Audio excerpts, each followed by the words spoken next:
जय हिंद बच्चों। SES online class में आपका स्वागत है। मैं आज इकोनॉमिक्स का सेकंड पार्ट लेकर आया हूं।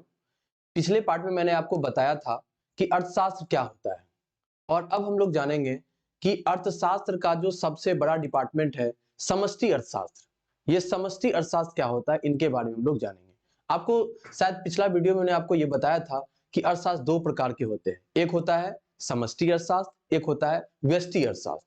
तो आपका जो 12th लेवल है या टीचर का जो तैयारी करते होंगे या जो भी मतलब कैसे अदर बोर्ड के भी जो बच्चे हैं, सबको पता होगा समष्टि अर्थशास्त्र से ज्यादा क्वेश्चन आता है।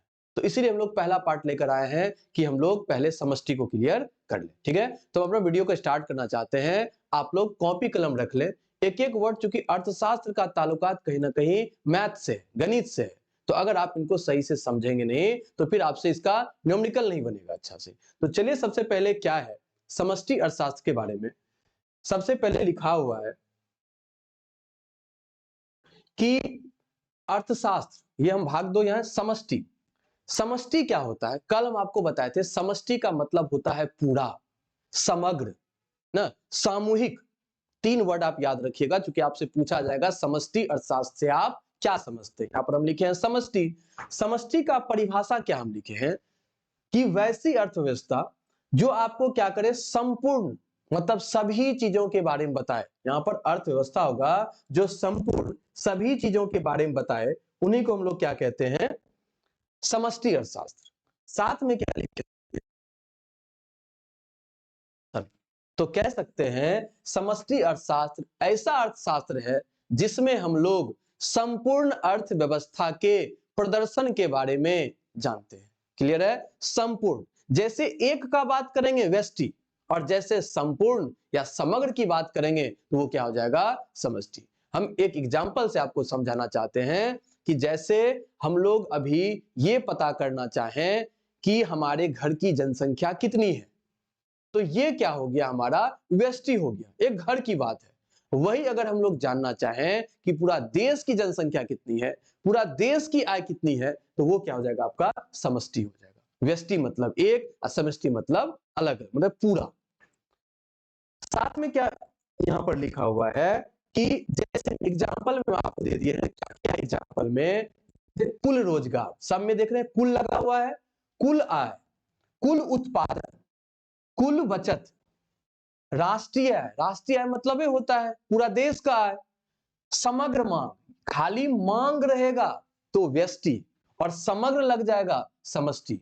मुद्रास्फीति, जब पैसा का दिक्कत हो जाए, आपकी किताब में दिया है कि एनसीईआरटी ने इस बात की चर्चा किया है फर्स्ट कह सकते हैं चैप्टर में ही, कि जब प्रथम विश्व युद्ध समाप्त हुआ था तो भारत में क्या आ गया था, भारत ही नहीं पूरे विश्व में मुद्रास्फीति आ गई थी, मतलब पैसे का क्या आ गया था, दिक्कत आ गया था। साथ में व्यापार सिद्धांत और आर्थिक विकास, ये सब किसका हिस्सा है, समष्टि अर्थशास्त्र का हिस्सा है। आप एग्जाम्पल 4 से 5 याद कर लें। आपसे क्वेश्चन कैसे इसमें से पूछेगा, आपको दे देगा कि समग्र मांग क्या है, ऑप्शन में रहेगा व्यष्टि है, समष्टि है, और भी ऑप्शन आपको हो सकता है।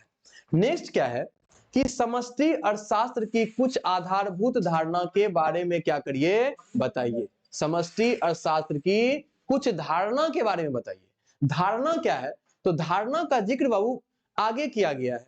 मैं आपको बता देना चाहूंगा, जो व्यक्ति अदर बोर्ड का तैयारी कर रहे हैं, बिहार बोर्ड के अलावा जो खास करके टीचर का तैयारी करने वाले हैं, आप जब स्टेट का एग्जाम हो जाएगा, बीपीएससी एग्जाम ले लेगी टीचर का, आप देखिएगा हमारे सिलेबस से आपकी क्वेश्चन बाहर नहीं है। हम उतनी चीजों को लेकर आए हैं जिससे आपका लाइफ बन जाए, आपका एग्जाम में 100 का 100 आपसे बन जाए। हमने किसी भी फालतू टॉपिक को इसमें ऐड नहीं किया है, क्योंकि मैंने बहुत सारे टीचर का जब मैंने वीडियो देखा, एक एक घंटा, दो दो घंटा वो समष्टि को बता रहे हैं, बच्चा दो दो घंटा बर्बाद कर रहे हैं, लेकिन उनसे पूरा का पूरा सब कुछ नहीं हो पा रहा है। तो आगे देखिए क्या है, आपको बताए धारणा। तो हमारा जो अर्थशास्त्र है, समष्टि अर्थशास्त्र, इनके दो धारणाएं हैं। एक है उपभोग वस्तु, एक है आपका उत्पादन वस्तु। मतलब इसमें दो तरह के वस्तु को क्या किया गया है, सम्मिलित किया गया है। दो तरह की वस्तुएं क्या क्या बोले, एक है उपभोग वस्तु, एक है उत्पादन वस्तु। उपभोग वस्तु भी बाबू दो तरह का होता है, एक होता है टिकाऊ, एक होता है गैर टिकाऊ। एक होता है टिकाऊ, एक होता है गैर टिकाऊ। आप इन पूरे का आप स्क्रीनशॉट ले लें, ये सबसे मेन पार्ट है समष्टि अर्थशास्त्र का, कि उपभोग वस्तु दो तरह का, एक है टिकाऊ, एक है गैर टिकाऊ।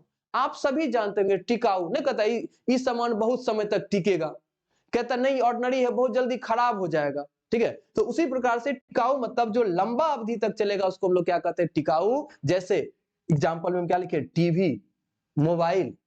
गैर टिकाऊ जो कम समय तक चले, जैसे सब्जी, क्या आपका 2 साल चलेगा? फल क्या 2 साल चलेगा?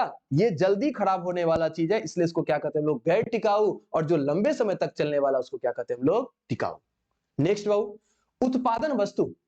उत्पादन वस्तु एक होता है मध्यवर्ती, एक होता है पूंजीगत। मैं आपको दोनों बता देना चाहता हूं कि समझने के लिए मध्यवर्ती क्या है। जैसे आपने गेहूं लगाया, गेहूं लगाने के बाद आप क्या किए, उनको पिसाने के बाद आप आटा लिए बना। तो आटा कैसा चीज है, आपका मध्यवर्ती। और उस आटे का जब आप नया सामग्री बना लेते हैं, जैसे कि आपको पता होगा कोई कोई व्यक्ति जैसे कि अभी छठ पर्व आएगा, उससे कुछ सामान बन सकता है, या उस आटा से हम लोग रोटी बना सकते हैं, ठीक। तो आटा से जो रोटी बना, रोटी हो जाएगा आपका मतलब वो उपभोग। जबकि आपने जो आटा से सिर्फ आपने गेहूं से जो आटा बनाया, फिर से आप ध्यान दीजिएगा, गेहूं ये उत्पादन की पहली वस्तु है। गेहूं को पिसाने गए तो क्या बना, आटा बना। तो आटा कैसा चीज है, मध्यवर्ती चीज है। आप आटा नहीं खाइएगा, आप क्या खाइएगा, रोटी, उसका कुछ ना कुछ बना के खाइएगा, तो इसलिए मध्यवर्ती हो गया। ठीक है, लिखे हैं अंतिम उपभोग नहीं होकर वह एक तरह का कच्चा माल है। और पूंजीगत होता है कि वैसी व्यवस्थाएं जिससे हम लोग क्या लिखे हैं, पुनर्योजन के लिए, आगे पैसा कमाने के लिए उसको जो प्रयोग करते हैं, वही क्या कहलाता है, पूंजीगत वस्तु। जैसे कि हम लोग क्या किए, विदेश से कोई सॉफ्टवेयर मंगाए, जैसे कि सिलिकॉन मंगाए, और उससे हम लोग क्या कर लिए, मोबाइल का कुछ पार्ट बना लिए। तो वो क्या हो गया, पूंजीगत चीज हो गया, कि उसको हम बाद में क्या किए, मोबाइल में लेकर अगर हम 100 में खरीदे होंगे, 200 में उसको हम क्या कर सकते हैं, आराम से अब बेच सकते हैं। तो ये हो गया वस्तु दो तरह का, एक होता है उपभोग वस्तु, एक होता है उत्पादन वस्तु। क्लियर है। नेक्स्ट, ऊपर एक टॉपिक छूट गया इसमें बस, कि स्टॉक और प्रवाह क्या होता है। एक होता है स्टॉक, एक होता है प्रवाह। आप अपने लोकल वर्ड में आप सुनते होंगे कि हमारे पास ये सामान स्टॉक है। स्टॉक मतलब क्या हुआ, जमा है।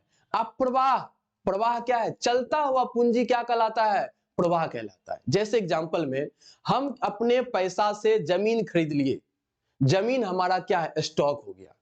हम अपने पैसा को लिए और उससे नया नया बिजनेस अभी डेवलप करते जा रहे हैं, खर्च करते जा रहे हैं, तो वो पैसा क्या हो रहा है, उसका प्रवाह हो रहा है। एक संपत्ति, एक होता है आय। अगर आपसे हर साल यही क्वेश्चन पूछा है संपत्ति और आय को लेकर, संपत्ति कैसा है, स्टॉक है, जबकि आय क्या है, प्रवाह है। वो क्या होता है, दिन प्रतिदिन आपका खर्च होता है, चेंज होता है। तो पहले हम इसका डिफिनेशन जान लें कि स्टॉक क्या है।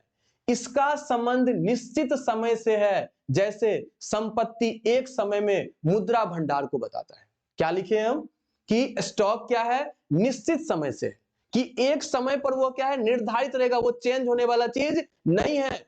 हम उसके बाद प्रवाह, फ्लो में क्या लिखे हैं, यह समय ईयर के साथ क्या रहता है, मतलब महीने के साथ, दिन के साथ बदलते रहता है। जैसे आज आपका खर्च हुआ होगा 10 रुपया, हो सकता है कल आपका खर्च हो 20 रुपया।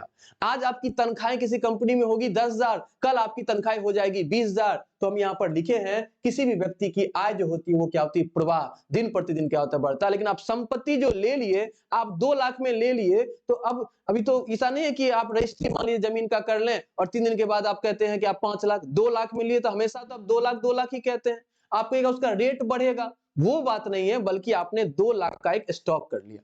और भी एग्जांपल मैं आपको बताना चाहूंगा, जैसे कि आप एक कोई भी कंपनी खोलते हैं, या आप सामान के लिए, जैसे आप बाइक का शोरूम खोल लिए, तो पहले आप क्या किए, बाइक को उसमें क्या किए, स्टॉक किए। स्टॉक मतलब जमा किए।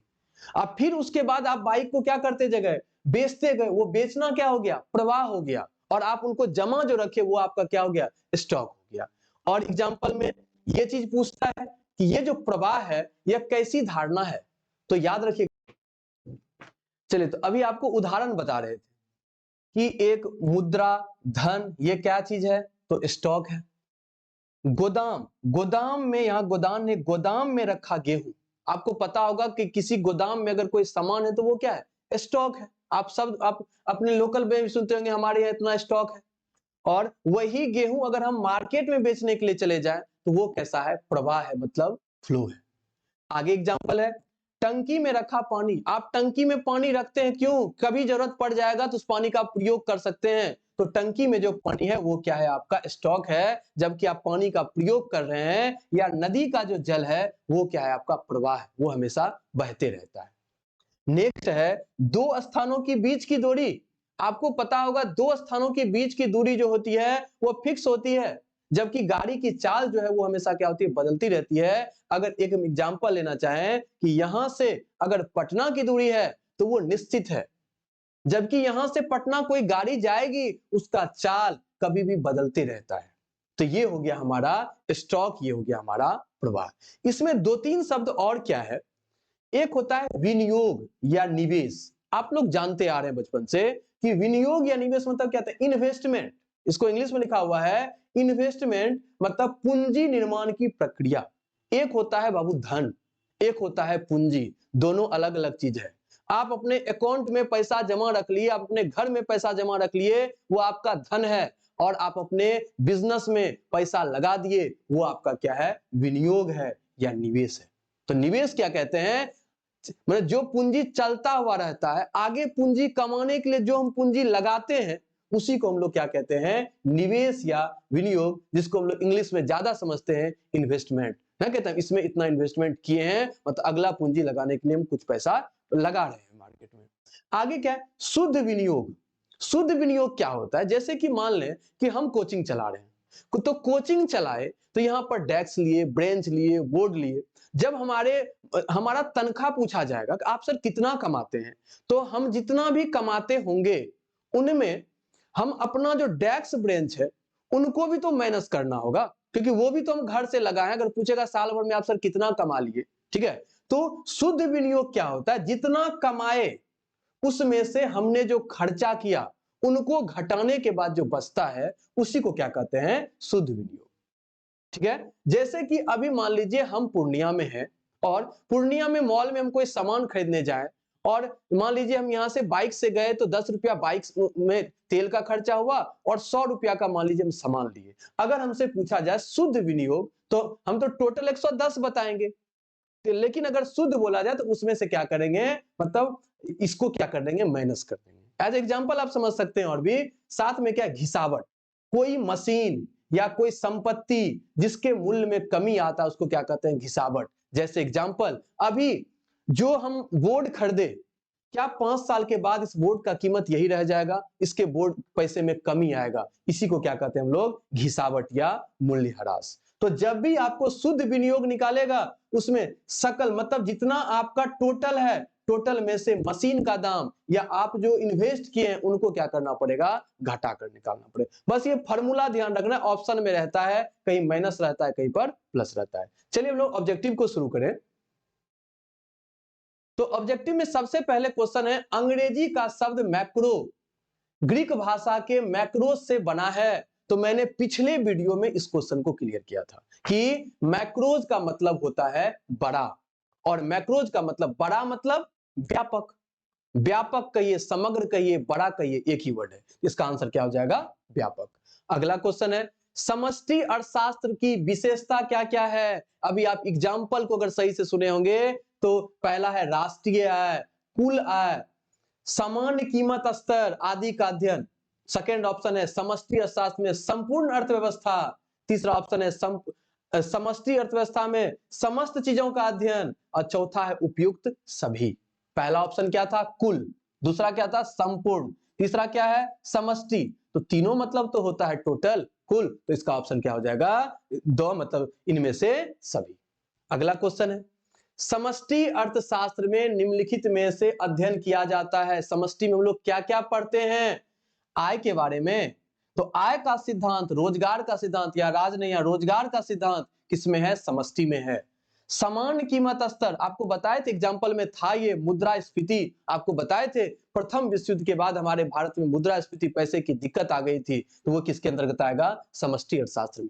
और आगे है व्यापार चक्रों का सिद्धांत, तो इसका भी आंसर क्या हो जाएगा, इनमें से सभी। आप ये देख रहे होंगे बच्चा, जो स्टूडेंट यहाँ पर थ्योरी को सही से देख रहा होगा उनसे सब क्वेश्चन अभी बनता हुआ जा रहा होगा, और अभी ही नहीं आपसे एग्जाम में भी बनेगा। क्या है, व्यापक अर्थशास्त्र की निम्नलिखित में से कौन सी उपयोगिता है? व्यापक, क्या व्यापक में सरकारी नीति, आर्थिक विकास, अंतरराष्ट्रीय तुलना या आर्थिक विकास के बारे में बताया जाता है? तो ये ऑप्शन 2 बार ले लिया गया है, इसका आंसर क्या हो जाएगा, आर्थिक विकास। ब में भी है, दो में भी है, ठीक है। आपको ऑप्शन में एक ही जगह रहेगा आर्थिक विकास, आपको एग्जाम्पल में दिए थे आर्थिक विकास क्या है, तो व्यापक, समष्टि। 3 वर्ड याद रखिएगा, व्यापक, समग्र, समष्टि, तीनों एक चीज है, ठीक है, व्यापक, समग्र और समष्टि। आगे है, समष्टि अर्थशास्त्र की निम्नलिखित में से कौन सी सीमाएं हैं? क्या क्या ये कर सकता है? क्या ये सामूहिक, मतलब सीमाएं मतलब क्या होता है, सीमाएं मतलब दोष, इनकी क्या दोष है? क्या यह सामूहिक अर्थव्यवस्था का विरोधाभास है? क्या यह व्यक्तिगत इकाइयों की अवहेलना है, या और व दोनों? क्या होगा, आपको पता होगा कि इसमें क्या होता है, समष्टि में व्यक्तिगत इकाई की अवहेलना होती है। एक आदमी के जानकारी के बारे में पता नहीं चलता है, टोटल देश के बारे में पता चलता है, तो इसलिए क्या कह सकते हैं, व्यक्तिगत इकाई की क्या होती है, अवहेलना होती है। अगर यहाँ पर व्यष्टि पूछता तो आंसर हो जाता सामूहिक, व्यष्टि में क्या होता है, सामूहिक का विरोधाभास होता है।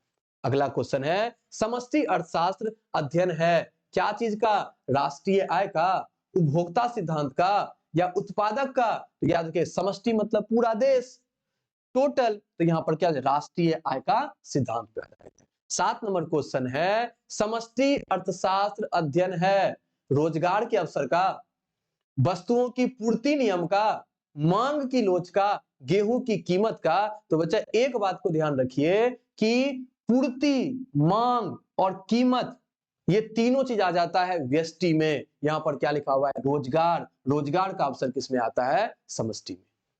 अगला क्वेश्चन है, सामान्य कीमत स्तर का अध्ययन किया जाता है, सामान्य, व्यक्तिगत में, समष्टि में? हम आपको बताए थे सामान्य कीमत का निर्धारण किया जाता है समष्टि में, रोजगार तो समष्टि में, ये तो एग्जाम्पल में दिया है। पूंजी के स्टॉक की वृद्धि कहलाती है, आप जो आपके पास जो पैसा था उसको आप बाजार में लगाने जा रहे हैं, उसको क्या कहेंगे, पूंजी निर्माण। और यही अगर वो किसी वस्तु के दाम में कमी आ जाएगा, हम जितना में लिए थे उसका रेट घट गया, वो हो जाएगा पूंजी ह्रास। तो इसका आंसर क्या हो जाएगा, पूंजी निर्माण, क्योंकि पूंजी के स्टॉक में क्या हो रहा है, वृद्धि हो रहा है। निम्नलिखित में कौन सा स्टॉक है, संपत्ति, बचत, निर्यात, लाभ? तो क्या होगा, आपका था संपत्ति, हमारा क्या है, स्टॉक है, उसको हम लोग जमा रख लेते हैं।